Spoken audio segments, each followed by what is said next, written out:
মিষ্টি, তোমাকে তো বিয়ে করলাম অনেকদিন হয়, তো আজকে তোমাকে নিয়ে আসলাম আমার বাড়িতে। দেখো, তুমি তো জানো না আমার ফ্যামিলিতে কে কে আছে।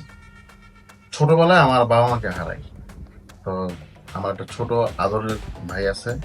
এই ভাইটি লেখাপড়া করে, তো আজকে ওর ছুটি আছে, আজকে ও বাসায় আসবে, বুঝছো? তো তুমি কিন্তু ওর ছোট ভাইয়ের মতো মনে করো। আরে তুমি কোনো চিন্তাই করিও না। তোমার ছোট ভাই মানে তো আমার ছোট ভাই, তাই না? আমি ওকে দেখে শুনেই রাখবো। আচ্ছা, ঠিক আছে। ভাই আসসালামু আলাইকুম। আরে শ্রাবণ, তুই এত তাড়াতাড়ি চলে আসছ? আরে ভাই বলো না, রাস্তায় কোনো জ্যামই ছিল না, সেজন্য তাড়াতাড়ি চলে এসেছি। আয় ভাই আয়। আচ্ছা ঠিক আছে। আচ্ছা ভাই, সবই তো বুঝলাম, কিন্তু উনি কে? ওনাকে তো চিনলাম না। ও আচ্ছা, তোকে তো পরিচয় দেওয়া হয়নি, এটা হচ্ছে তোর ভাবি।